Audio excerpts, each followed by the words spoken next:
होश में हमारे शब्दों को ध्यान से सुनना। जब इतना गलत हो जाता है तो अपना चेहरा अपने को पसंद नहीं आता और अपना जीवन अपने को पसंद नहीं आता और अपने अंदर से मन कहने लगता है नष्ट कर दो इस शरीर को।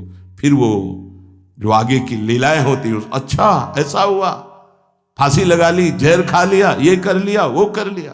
यदि तुम परमार्थ के पथिक हो, ये तीन बातें नहीं है तो तुम्हारा पतन हो चुका है। हमारा मन भजन में लेकर, होटलों में खाओगे, भजन में मन लगेगा, अशुद्ध आहार करोगे, मनमानी व्यभिचार प्रवृत्तियों का दर्शन, संभाषण और क्रिया करोगे और तुम्हारा मन सच्चिदानंद प्रभु में लग जाएगा। तमाशा समझा है, तमाशा समझ लिया अध्यात्म में मन को लगाना। अपनी दिनचर्या में इतना पावर है कि जहर भी समन हो जाएगा। मीरा जी का समन हो गया ना। अगर नियम है 1:45 बजे उठने का, स्नान का, तो 1:45 बजे ही उठना चाहिए, 2 नहीं बजना चाहिए। अपने पास सामर्थ्य होने पर नीचापमानम सुधा, वो नीच है, हम उस पर शासन कर सकते हैं, पर उसके द्वारा किए हुए अपमान को सह गए और अंदर से मनाया भगवान तुम्हें सुखी रखे, स्वस्थ रहो। जिसका इंद्रिय मनोनिग्रह युक्त समय व्यतीत होता है भगवत चिंतन में, वो महापुरुष है, अभी वर्तमान में ही है। चिंता मत करो, स्थिति जागृत होने में देर नहीं। सच्ची सच्ची तुम में बहुत सामर्थ्य है, जागो। अगर झुक गए तो रौंद दिए जाओगे। ये 8 बातें भगवत भक्त अपने जीवन में जांच ले कि है कि नहीं है, अगर ना हो तो धारण कर ले। पहला है, संत महापुरुष आपके जीवन में है कि नहीं, ये जांच करनी है। देखा है हमने, अगर किसी संत को आदर्श मानकर आप नहीं चल रहे हो तो दिमाग को खसकते हुए देखा, खसक गया है दिमाग। वो मनमानी आचरण केवल सिद्ध बनने के लिए कर रहे हैं। उनके आचरण ऐसे कि भोले भाले लोग ये समझे कि ये तो सिद्ध है। और जानते हो सिद्ध किसे कहते हैं? ब्रह्म भूता प्रसन्नात्मा न सोचति न कांक्षति समः सर्वेषु भूतेषु मद भक्तिम लभते पराम निर्माण मोहाजित संग दोषा अध्यात्म नित्या विनिवृत्त कामा द्वंद्व विमुक्ता सुख दुख संगई गच्छन्त मूढ़ा। ये स्थिति आनी चाहिए। पूरा कोरा जैसे नाटक मंच पर नाटक किया जाता है ना, पूरा दिखाई देता है, पूरा नाटक। क्यों? क्योंकि कोई डांटने वाला नहीं है, कोई आदर्श नहीं है महापुरुष जीवन में। जो मन में आवे सो बोलो, जो मन आवे सो नाटक करो, तो 100 200 500 लोग भोले भाले जिनको ककहरा नहीं आता परमार्थ का, वो कह देते मेरे भगवान, मेरे सिद्ध योगी, मेरे महापुरुष मिटिया मेट कर देते हैं। बात तो तब समझ में आवे जब रसिक जन पास करे, गुरुजन पास कर दे। अपने मन से कुछ नहीं होता, जिसे महापुरुष पास कर दे वही होता है। संत महापुरुष कहे ठीक चल रहे हो, ठीक है, या वो मौन स्वीकृति दे दे, ठीक है। अपने मन से सिद्ध बनने पर सिद्ध थोड़ी कोई हो जाता है।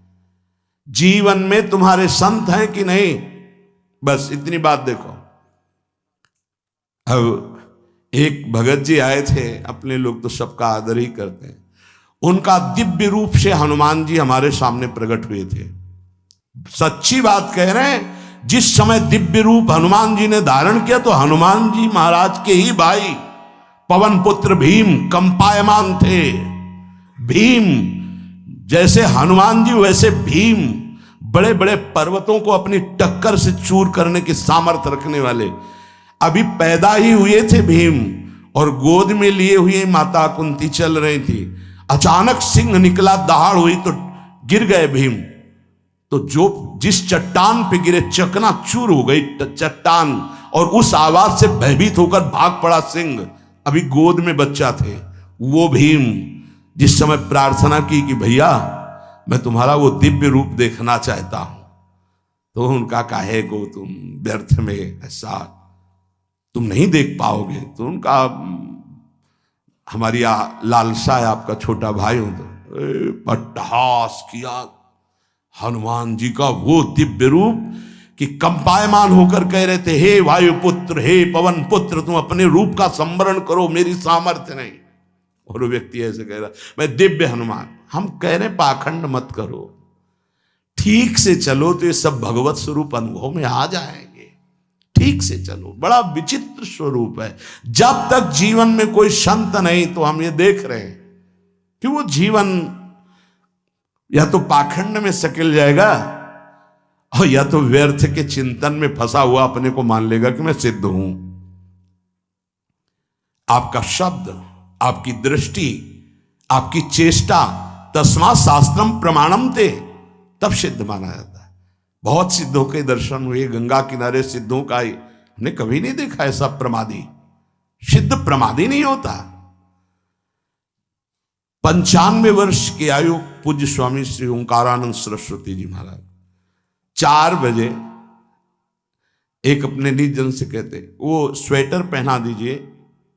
बोले स्वामी जी अभी तो धूप है। नहीं, अंदर अभी जाएंगे, चिंतन में विक्षेप होगा, हमारे पास समय नहीं, डाल दो शरीर में। अब इसका एक साधारण शब्द हुआ, इसका प्रभाव इतना पड़ा, इतनी अवस्था में इतने चिंतन परायण की स्वेटर पहनना है, ये स्मृति बाधा ना पहुंचा पावे, डाल दो शरीर में। कितना सूक्ष्म। बड़े बड़े महापुरुषों को देखा है, अपने ब्रज के प्रेमी जनों को और ब्रह्मबोध संपन्न दोनों महापुरुषों को, किंचन मात्र कहीं भी कोई भी शास्त्र विपरीत शब्द नहीं, 1 सेकंड की चेष्टा नहीं पाई शास्त्र विरुद्ध। और यहां शास्त्र में है ही नहीं, हो वैसे सिद्ध हो रहे हैं। क्यों? क्योंकि जीवन में किसी आदर्श महापुरुष का अंकुश नहीं। अगर किसी संत का भय तुम्हारे जीवन में नहीं है तो ये माया रौन देगी, पक्का समझ लीजिए। कोई महापुरुष तुम्हारे ऊपर अंकुश लगाने वाला हो तो इसीलिए जो देहाभिमानी जी होते भाग पड़ते हैं, क्योंकि उनकी सिद्धावस्था में वो बाधा पहुंचाएंगे। गुरुजन असली सिद्ध बनो, नाटक नहीं, तो भाग पड़ते हैं। और जो गुरुजनों की शरण में रहता है वो परिपक्व भगवत प्राप्त महात्मा बन जाता है। इसलिए पूज्य बाबा कह रहे, पहला, किसी महापुरुष का अनुशासन है कि नहीं। प्रगट में अनुशासन जरूरी है, प्रगट में अनुशासन जरूरी है। नारदानंद सरस्वती जी महाराज नैमिषारण्य के पीछे आए थे, कुछ परिकर उन्होंने बताया, अब वो पधार गए जो वहां के अधिकारी बनाए गए विवेकानंद जी। नए वस्त्र धारण करके आ गए। सदवई में मना है, यदि ऊपर का नया वस्त्र हो तो नीचे का पुराना और मलिन होना चाहिए। अगर नीचे का तो फिर ऊपर का पुराना मलिन। मैच, नया, क्रीच, एकदम, ये सब साधुता के कुछ नियम होते हैं, साधुता की एक मर्यादा होती है। तो वो दोनों नए पहन करके आ गए, भूल हो गई उनसे, देखा शिष्य। और नैष्ठिक ब्रह्मचर्य में सफेद कपड़े पहनाए जाते, तो और वो खिले हुए ऐसे बांधे, ऐसे सब। उनकी दृष्टि गई, लाख लाख जहां बैठकर सत्संग सुनते हैं स्वामी श्री नारदानंद सरस्वती जी, बड़े ही महापुरुष थे, अपार भीड़। और सत्संग के बाद 1 घंटा सबको एकांत चिंतन करो। क्या वहां ब्रह्म ज्ञान का सत्संग होता था। प्रातःकालीन बेला पे जैसे अपने यहाँ सत्संग होता है, वहां थोड़ा विलंब होता था, 5:30 बजे। जो निज जनों का वो योग वासिष्ठ से कैसे तुम्हें बताएं, जो उस सभा में बस यही लगता है कितनी जल्दी देह राख छूटे और अपने स्वरूप में महापुरुषों का वचन का प्रकाश होता है। एक सत्संग होता था सामूहिक सब लोगों को, एक होता था पर्सनल, जो दिव्य साधक हैं केवल वही बैठ सकते हैं, अन्य नहीं। ऐसे पूज्य बाबा के यहाँ भी एक होता था पर्सनल ज्ञान का और एक होता था सामूहिक प्रवचन। तो उस समय सामूहिक सत्संग चल रहा था, काफी सब समाज लाखों की थी। देखा दूर से, एक शिष्य से कहा गौशाला में जाओ, गोबर को गीला कर दो। उनसे कहा विवेकानंद गोबर की छवियां भर करके यहां खड़े हो सत्संग के पास। अब वहां नच हो नहीं सकता, और गीला गोबर तो जो 2 घंटा सत्संग हुआ पूरा टप टप ऐसे कपड़ों में, पूरी हालत बिगड़ गई। क्या था ये? संत शासन। अब दोबारा वो गलती नहीं होगी, समझाने की जरूरत नहीं, अब समझ गए कि हमसे गलती क्या हुई। संत शासन नहीं है तो ये मन बहुत विचित्र है, बहुत विचित्र है। इसीलिए पहला जो भी परमार्थ का पति को, चाहे ज्ञान मार्ग का, योग मार्ग का, किसी योग मार्ग की लौकिक ऊंचाई पर पहुंचे हुए कि गुरुदेव आए और उन्होंने कहा कि किसी कारण से शिष्य बढ़ जाए और अपने गुरुदेव की अवहेलना करे तो उसकी गति क्या होगी? उनका दुर्गति। दुर्गति, दुर्गति के सिवा उसके आगे कोई शब्द नहीं है। गुरु को पीड़ा है और शिष्य परम पद में पहुंच जाएगा? नहीं नहीं, ऐसा नहीं हो सकता। अनुशासन अत्यंत आवश्यक है। किसी भी वैभव या लोक व्यवहार या लोक मान्यता बढ़ जाने पर अपने गुरु का अपमान, गुरु की अवहेलना, तो उसकी दुर्गति पक्की। देखो, ये मन है, ये इंद्रियां हैं, ये अहम है, ये केवल गुरुदेव से ही वश में आता है, दूसरी जगह नहीं आता। क्यों? क्योंकि दूसरी जगह उत्तर देने का अवसर है। दूसरी जगह हम नहीं मानते तुम्हारी बात, लेकिन वहां ना उत्तर है और ना नहीं मानते, केवल वहां मिटना ही मिटना है। अगर ऐसा उपासक है तो निश्चित परम पद का अधिकार। केवल मिटना कोई उपाय नहीं है, अहंकार के पोषण का कोई उपाय, केवल मिटाना है। रो लो, चिल्ला लो, जो तुम्हें करना है कर लो, आना तुम्हें इसी मार्ग में पड़ेगा, दूसरा कोई रास्ता नहीं। बलिहारी घेर करके नष्ट कर देते हैं हमारे मन की मनमानी को, हमारे अहंकार को। इसलिए जीवन में प्रगट में जिनके जीवन में संत हैं और वो स्वीकार करते हैं उनका अनुशासन, उन्हीं का जीवन प्रकाशित होता है, पक्का समझ लेना। दूसरा, भागवतिक मार्ग में चलने वाले उपासक को सांसारिक पुरुषों की मित्रता करके उनकी संगोष्ठी में नहीं बैठना चाहिए। इस बात को बहुत अच्छे से समझ लो। सांसारिक पुरुषों की जो वृत्तियां होती हैं उनमें बड़ा आकर्षण होता है भोगों का, प्रपंच का। जो साधक भ्रमणशील हैं, अगर वो गृहस्थों के यहां जाकर उनकी सैयाओं पर सोते हैं तो उनकी दुर्दशा क्या होती है चित्त की, वो खुद अनुभव करके देख ले। आज तो शास्त्रीय पद्धति को समझा ही नहीं जा रहा। जब बड़े बड़े सुभट गंगा किनारे त्याग, वैराग्य, ज्ञान के मिले ना, तो आगे का रास्ता खुलता चला गया। सांसारिक पुरुषों के समुदाय में बैठना था। वो तुम्हें भगवान कहेंगे, ईश्वर कहेंगे, अवतार कहेंगे, उनको कुछ ज्ञान नहीं। आप मान बैठेंगे अपने को भगवान, अपने को ईश्वर, अपने को अवतार मानेंगे, तो आप जो अवतार है ना, ईश्वर है ना, भगवान है, उनसे विमुख हो जाएंगे। यहां जो भी अवतरित हुए हैं भगवत पार्षद, वो सदैव दैन्य ही रहे हैं। आप देख लीजिए, उच्च कोटि के महापुरुष चाहे जितनी ऊंचाई पर चढ़े हों, सदैव भगवान की ही स्थापना की है। भगवान के नाम की, रूप की, लीला की, धाम की, भगवत महिमा की स्थापना की है, अपनी नहीं, अपने पार्थिव शरीर की नहीं। ध्यान रखना, जितने महापुरुष प्रकट हुए भगवान की स्थापना की। अगर हम संसारिक पुरुषों का संग करेंगे तो कई तरह से हानि हो जाएगी। सत्संग हो रहा है, बस इतने जो चाहो बैठ जाओ। हमारा पर्सनल एकांतिक केवल गुरुदेव से संबंध है और उनके द्वारा बताई हुई उपासना में हमारा समय व्यतीत होना चाहिए। कोई हमारा मित्र नहीं होना चाहिए, अलग से संगोष्ठी नहीं होनी चाहिए विषयी पुरुष की, सांसारिक पुरुष की। तीसरा,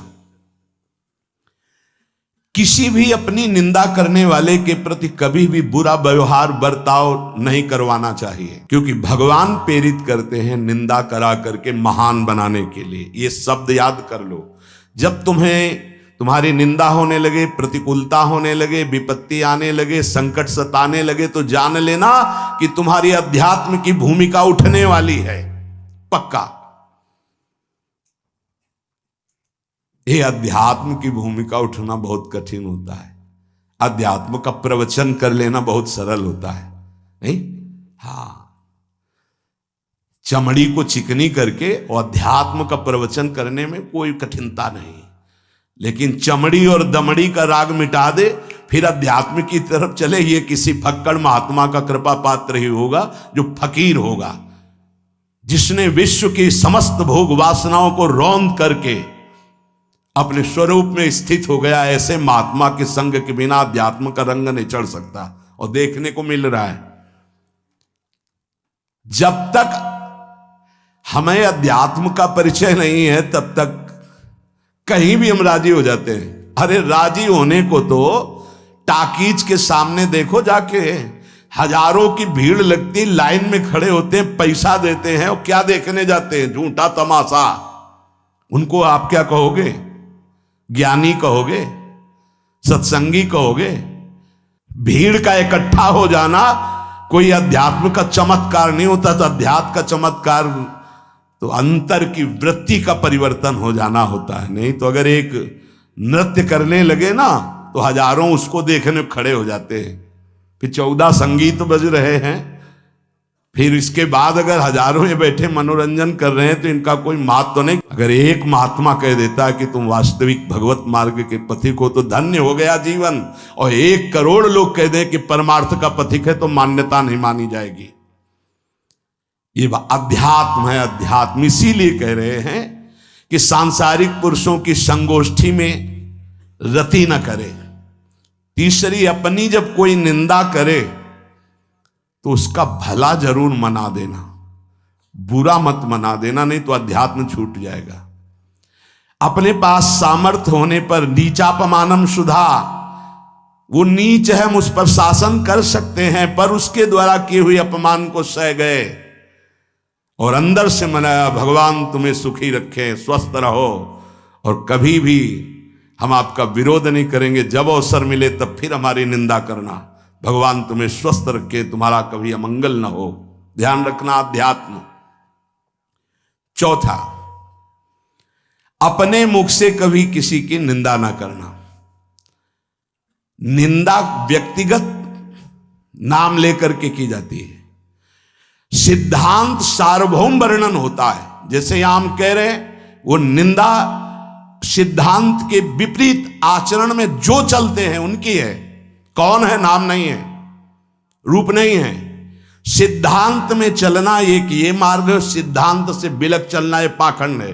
पाखंड और दंभ की निंदा होती, और सत्य की कोई निंदा करे तो वो प्रकाशित होता है। सत्य निंदा से ढकता नहीं। जैसे कोहरा थोड़ी देर के लिए सूर्य को ढकने का नाटक कर सकता है, लेकिन सूर्य जब प्रकाशित होगा तो कोहरे की धज्जियां उड़ जाएंगी। पांचवा, मान लेने की इच्छा का त्याग करके अपने समीप जो भी आवे, छोटा बड़ा सबको प्यार और मान देना। ये 8 अच्छे उपासक में सब लक्षण पाए जाते हैं। दूसरों को मान देने का स्वभाव रखना, चाहे छोटा बच्चा ही क्यों न हो। ये नहीं ये धनी मानी बड़ा आकर के धन राशि दे रहा है तो उसका सम्मान हो रहा है, और एक छोटा प्रणाम कर रहा है उसकी तरफ देखा भी नहीं जा रहा। नहीं, बच्चे से लेकर कोई भी सबको एक ही प्यार की दृष्टि से देखना, भगवत भाव से देखना। अपने को मान रहित और दूसरों को मान देने का स्वभाव बना देना। छठवां, अपनी इंद्रियों को सदाचार परायण रखना। इंद्रियां ये सदैव व्यभिचार की तरफ भागती हैं। नेत्र व्यभिचार दोष, बार बार दूसरों के प्रति देखना आकर्षणकारी, कैसा भी दोष अंदर का भाव हो, नेत्र दोष। दूसरों की बातें सुनना, श्रवणेन्द्रिय दोष। वाणी से दूसरों की चर्चा करना, वाणी। ऐसे हर इंद्रिय अपने व्यभिचार में जाना चाहती है। सदाचार परायण उपासक होता है। कल की बात है, कल चिंतन हो रहा था श्रीमद् भगवद गीता जी का। अगर उपासक में सदाचार इंद्रियों की पवित्रता नहीं है तो ढकोसला के सिवा कुछ नहीं रहेगा। ये अच्छे से समझ लो। इंद्रियों का विलास चल खुला दिखाई देता है, खुला। वो एक दृष्टि होती है, उसमें दिखाई देता है। अंतर में ब्रह्म बैठा हुआ शांत मौन है और ये समझ नहीं पा रहा, केवल नाटक पे लगा हुआ है। अपना मन, अपनी इंद्रियां यदि संयम में नहीं है, सदाचार में नहीं है, तो ढकोसला ही है, आडंबर ही है, नाटक ही है। पक्का समझ लीजिए। अगर वो संयमी नहीं है, जितेंद्रीय नहीं है, मनोनिग्रही नहीं, तो अध्यात्म क्या है? क्या प्रवचन हो रहा है? किस बात का प्रवचन हो रहा है? जो अनुभव हुआ उसका हो रहा है, शास्त्र सम्मत हो रहा है। जितेंद्रियता नहीं, इंद्रिय निग्रह नहीं, मनोनिग्रह नहीं। छठवां, सदाचार परायण, अर्थात इंद्रिय और मन शास्त्राज्ञा के अनुसार चले। जिसका इंद्रिय मनोनिग्रह युक्त समय व्यतीत होता है भगवत चिंतन में, वो महापुरुष है। अभी वर्तमान में ही है, चिंता मत करो, स्थिति जागृत होने में देर नहीं। बंद रखो अपनी खिड़कियों को, कहीं माया की हवा ना घुस जाए। सच्ची सच्ची तुम में बहुत सामर्थ्य है, जागो। अगर झुक गए तो रौंद दिए जाओगे। एक एक बात अच्छे से समझ लो। मुस्कुरा के, प्रेम व्यवहार दिखा के, अपनापन करके फिर तुमको अधीन किया जाएगा। माया भगवती बहुत बलवती है। ऐसे करके फिर ऐसे प्रहार करती है, क्योंकि साधक बहुत प्रवीण है। ऐसे में अपने को बचा लेगा, लेकिन ऐसे में बचाना बहुत कठिन होता है। हमारी बात को समझ लेना, ऐसे में बचाना बहुत कठिन होता है, बहुत कठिन होता है। समर्पण का मिश, सेवा का मिश, अपनापन का मिश। हमारी इंद्री, हमारा मन बहुत धोखेबाज है, हमें कोई धोखा नहीं दे सकता। ये हमारा मन, हमारी इंद्रियां हमको धोखा देती है। साधु, साधक, परमार्थ पथिक, भक्त इस बात से परम सावधान। सदाचार और सरलता, संयम के साथ हमारा समय व्यतीत होना चाहिए। किसी के गवाही की जरूरत नहीं है, किसी के प्रमाण की जरूरत नहीं। आप खुद अपने हृदय की भूमिका को नाप लीजिएगा। कितनी ऊंचाई पर चढ़ रहे हो, आपको खुद अनुभव में समझ में आ जाएगा। जो इंद्रियों का गुलाम, मन के द्वारा भ्रष्ट आचरण करने वाला है, वो कुछ भी हो, कोई भी हो, कहीं भी हो, दुर्गति शब्द से ही संबंध है। जीते जी दुर्गति, फिर फांसी ऐसी लगे तेषम दुख न हो। सच्ची मानना, जब गलत हो जाता है आचरण, तो अपना मन अपने को कहता है नष्ट कर दो, ये जीवन किस काम का। होश में हमारे शब्दों को ध्यान से सुनना। जब इतना गलत हो जाता है तो अपना चेहरा अपने को पसंद नहीं आता, और अपना जीवन अपने को पसंद नहीं आता, और अपने अंदर से मन कहने लगता है नष्ट कर दो इस शरीर को। फिर वो जो आगे की लीलाएं होती हैं, अच्छा ऐसा हुआ, फांसी लगा ली, जहर खा लिया, ये कर लिया, वो कर लिया। वो इन्हीं इंद्रिय और मन की फिसलन को नहीं सह पाया। अच्छा, किसी महापुरुष का शासन नहीं था, नहीं, उस चूक में भी बचत हो जाती है। एक बहुत बड़े महापुरुष के समीप रहने वाले से चूक हो गई, तो उन्होंने अपने आसन के पास आसन लगवाया। सब साधुकों ने कहा कि बहुत बदनामी होगी, क्योंकि आपका नाम आगे है और वो आपके आश्रित है, ऐसा है किसी महापुरुष के। उन्होंने कहा तुम क्या समझते हो, बाया है, चूक हो गई, अब इसको कभी चूक नहीं होगी ऐसा बना देंगे, कभी त्रुटि नहीं होगी, इसको ऐसा बना देंगे। और वो फिर ब्रह्मावर्त बिठूर में रहे, और बहुत अच्छे महात्मा हैं, अब भी हैं। अगर संत का शासन है और आपसे चूक भी हो जाती है, तो ऐसा बना देंगे कि दोबारा चूक नहीं होगी। पर इंद्रिय और मन को छूट देकर मनमानी आचरण करने वाला कभी साधक नहीं हो सकता, पक्का। और आप सच्ची मानना, आपकी एक बार इंद्रिय मन छूट हो गई तो जिंदगी भर दबे रहोगे, दहाड़ने लायक नहीं रहोगे। माया तुम्हारे को सदैव कोसती रहेगी, तुम्हारा हृदय जलता रहेगा। ऐसा कैसे हो गया, ऐसा कैसे हो गया। जब ऊंचाई की तरफ सोचोगे तो सामने वो, अगर प्रायश्चित करके मिटा दिया है तो बात है, नहीं तो वो कर्म सामने आ जाएगा। लगेगा नहीं हम इसी ऊंचाई लायक नहीं है, नहीं हम इस ऊंचाई लायक। आपसे प्रार्थना कर रहे, अगर चूक हो गई हो तो उसको मिटा दो, नहीं आगे बढ़ने में बाधा पहुंचा देगा। अपने गुरुजनों से सलाह करके उसका प्रायश्चित कर लेना चाहिए। अगर गुरुजन कर दे जाओ कुछ नहीं तो कुछ नहीं, खत्म खेल, वो निपटा देंगे, वो करुणामय है, उनमें बड़ी सामर्थ्य है। पर छठवां सूत्र, सदाचार संयम जितेंद्रियता मनोनिग्रह साधक में होना ही चाहिए। जो साधक एकांत में मनोरंजन करके अपने जीवन को नष्ट कर रहे हैं, अच्छा होता गृहस्थ धर्म में रहते, बाल बच्चे पैदा करके मेहनत करके धर्म पूर्वक कमाते और समाज की सेवा करते। यदि अखंड ब्रह्मचारी वैराग्य मार्ग के पथिक हो तो चूक ना होने पावे प्रार्थना करते हैं। इंद्रियों को शिथिल ना होने देना, मन को शिथिल मत होने देना, नहीं तो ऐसा बंधन ये बांध देते हैं कि बड़े बड़ों को सर झुकाकर चलना पड़ता है, रौंद देती है माया। ध्यान रखना, सर उठाने लायक नहीं रह जाता। अगर इंद्रिय जन्य भोगों का आकर्षण नष्ट कर दे तो अपना मन अपने को जलाता रहता, धिक्कार देता रहता। कैसे हो गया ऐसे? तो कैसे हो गया? कीन हो इस कबहू अभिमाना, सुख हो वंचा कृपा निधाना। कहीं अभिमान हो गया कि मैं ब्रह्मचारी हूं, मैं जितेंद्री हूं, मैं मनोनिग्रही हूं, तो ठाकुर जी ने दाना फेंक दिया, देख भला मनोनिग्रही है तो मत चुन। लेकिन कृपा पात्र साधक पुनः अपने आप को सावधान करके सदाचार में ही स्थित रहे। आज सदाचार को समझा ही नहीं जा रहा कि सदाचार है क्या। सातवां, किसी भी पद को साधक कभी स्वीकार न करे। समाज में बड़े पद मिलते हैं, यहां भगवत प्राप्ति की वार्ता हो रही। किसी भी पद, किसी भी सम्मान को स्वीकार न करें। ये सब उपाधियां हैं, अगर उपाधियां स्वीकार की तो उपद्रव शुरू हो जाएंगे। कोई उपाधि स्वीकार न करो तो इतने महान बन जाओगे कि पूरे विश्व में तुम ही होगे। ये भी बात याद कर लो। कोई भी छोटी मोटी उपाधि स्वीकार की तो उस महान को नहीं प्राप्त कर पाओगे। विश्व में तुम ही होगे, या तो ज्ञान में तो एक तुमसे बड़ा कोई है नहीं, और अगर भक्ति में तो तुमसे छोटा कोई नहीं, तो विश्व में तुम ही तो हुए ना। सब बड़े और आप छोटे, विश्व में आप प्रणादपि सुनीचेन, और ज्ञान तो हम ब्रह्मास्मि, सबको समेट लिया अपने में, एक के सिवा दूसरा कोई नहीं।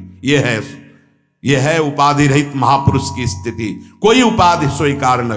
अनंत ब्रह्मांडों का महारत्न इंद्र नीलमणि, जहां जहां भक्त मेरा चरण रखे वहां वहां रखूं हाथ, पीछे पीछे मैं फिरूं कभी न छाड़ूं साथ। इससे बड़ा कोई पद होगा?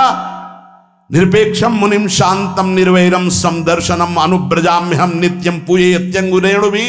जिसकी चरण रज लेने के लिए परब्रह्म परमात्मा पीछे डोलता है, वो है ये पद। जब कोई पद नहीं स्वीकार करता तो ये पद प्राप्त होता है। इसलिए सातवां, किसी भी उपाधि को, पद को साधक कभी स्वीकार न करे।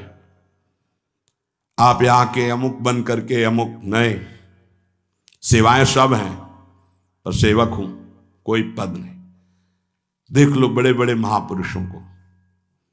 पूज्यपाद उड़िया बाबा जी ने जब देखा तो दंड का विसर्जन कर दिया कि पद की तरफ ये घसीट रहा है।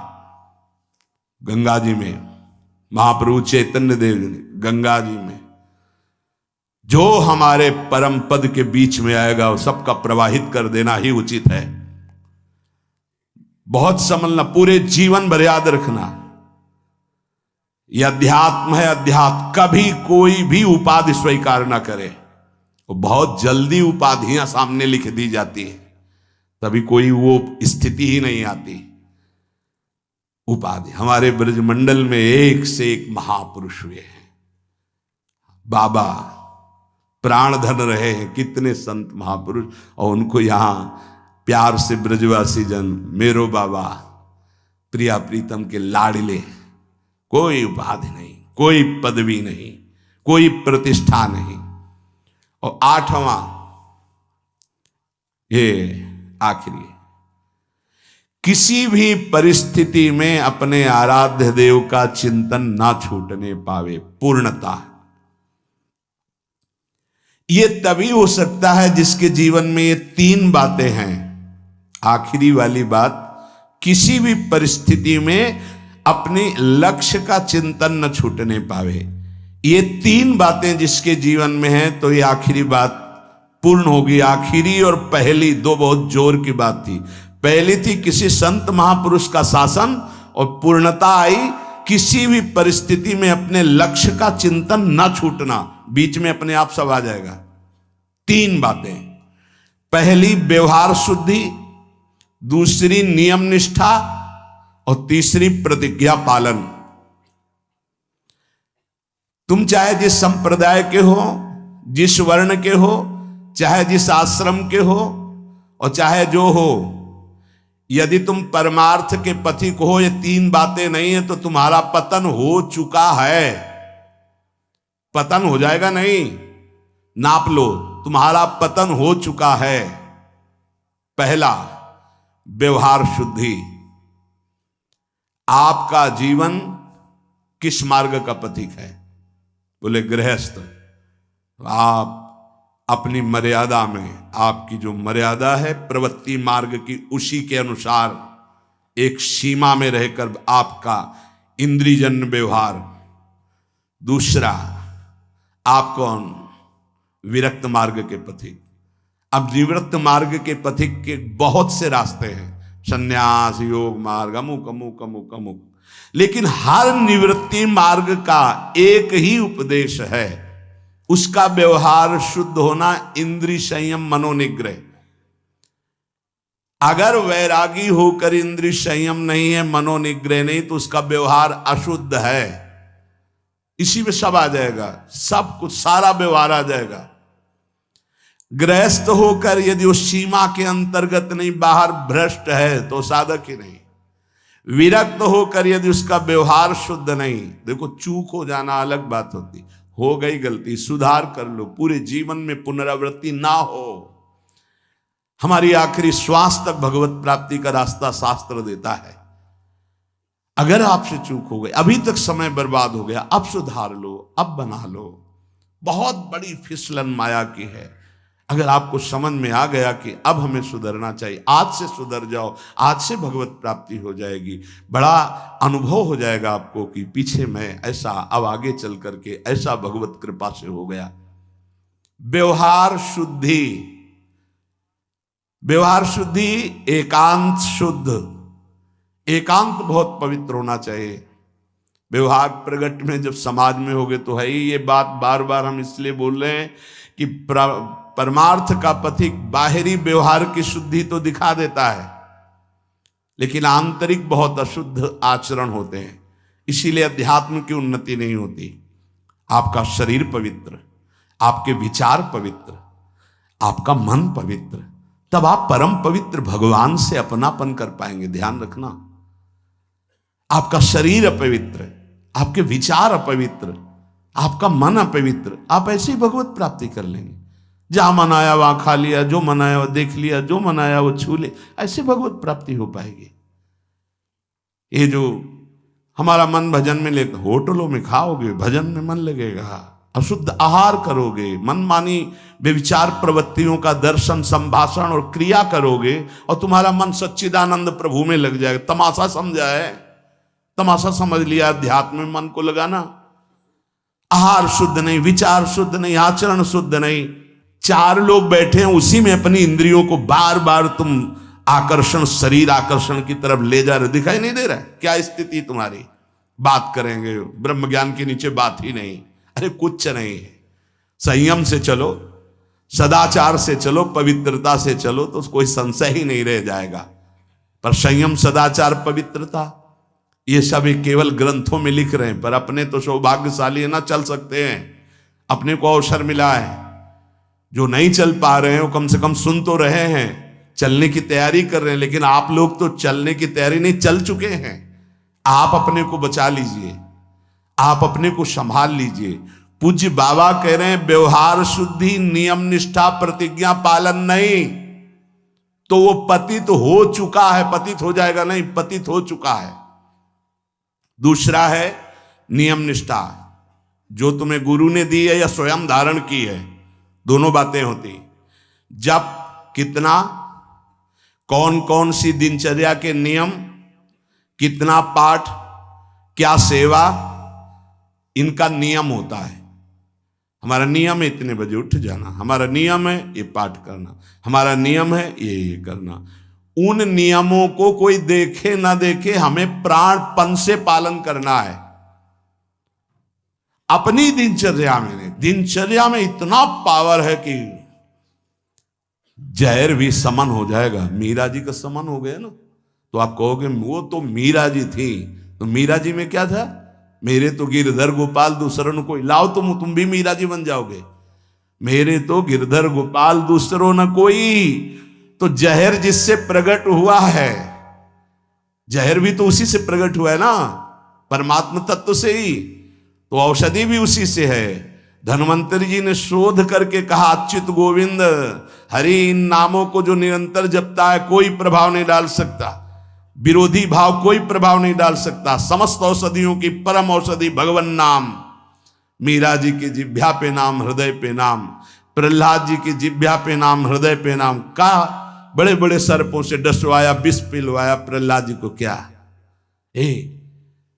तुम इसी महामहिम मार्ग के पथिक बने हो, जिसमें प्रहलाद जी चले, जिसमें देवर्षि नारद जी हैं, जिसमें बड़े बड़े महापुरुष हैं, उसी मार्ग के पथिक हो। हम में कमी ये हो गई कि हम वैसे नहीं चल रहे जैसे चलना चाहिए। नियम पर बहुत ध्यान दीजिए। अगर नियम है 1:45 बजे उठने का, स्नान का, तो 1:45 बजे ही उठना चाहिए, 2 नहीं बजना चाहिए। ये नियम में बहुत बड़ी ताकत होती कि आपके नेत्र फट से खुलेंगे, घड़ी में तो 1:45 ही होगा। अपने तो 1:45 तो स्नान करने के लिए निकल जाते। नियम निष्ठा, जप का, पाठ का, श्री जी की सेवा का, ये सब नियम, खान पान, ये सब नियम के, हमारा नियम है हम इतना पाएंगे बस। हमारा नियम हम ये नहीं पाते। हमारा नियम है हम इतना सोते, इतना जगते। इस वजह साधक का नियम, नियम निष्ठा और प्रतिज्ञा पालन, इसमें चूक नहीं होनी चाहिए। इसमें चूक हो जाती है, इसलिए सुकृत नष्ट हो जाते हैं। जैसे कहा गया, आज के बाद हम ये नहीं करेंगे, कुछ न कुछ साक्षी किया जाता है। मैं गुरुदेव को साक्षी, मैं आराध्य देव को साक्षी, या मैं इस समय को साक्षी करके कहता हूं, या देवता साक्षी हैं। जैसे भीष्म जी ने कहा, समस्त दिशाएं और लोकपाल समस्त देवता साक्षी हैं। मैं आज नियम लेता हूं, आज जीवन अखंड ब्रह्मचारी रहूंगा। ऐसे कुछ प्रतिज्ञाएं होती हैं जिनको कसम कहते हैं। ये आजकल के लोग सुबह कसम खाए, शाम के तोड़ दिए, या मंगल को खाए, बृहस्पति को तोड़ दिए। इनकी बड़ी दुर्दशा है, सुकृत नष्ट हो जाते हैं, अपने लोगों से बड़ी गलती हो जाती। सहसा कोई प्रतिज्ञा करो मत। हम प्रयास कर रहे हैं, छोड़ देंगे, हम प्रयास करते हैं ऐसा नहीं करेंगे, हम प्रयास करते हैं ऐसा। प्रतिज्ञा अगर ले लो तो ये ध्यान रखो कि आपके पुण्य नष्ट हो जाएंगे यदि प्रतिज्ञा आपने तोड़ दी। कसम, प्रतिज्ञा, ये सब एक ही बात कही जाती है। तृण छू के शपथ पूर्वक मैं कहता हूं कि आज के बाद ऐसा कभी नहीं, या सामने किसी भगवान मंदिर में आज के बाद में ऐसा, या गुरुदेव, अब तो देर नहीं लगता, कसम खा लेते हैं, तोड़ लेते हैं। हमारी प्रार्थना है मत खाना कभी कसम, कसम नहीं खानी चाहिए, प्रार्थना है। आपसे कोई कहता है कसम खाइए, छोड़ दीजिए, नहीं कसम नहीं खाऊंगा, पर प्रयास करूंगा आज के बाद बिल्कुल नहीं ऐसा हो, पूरा प्रयास करूंगा।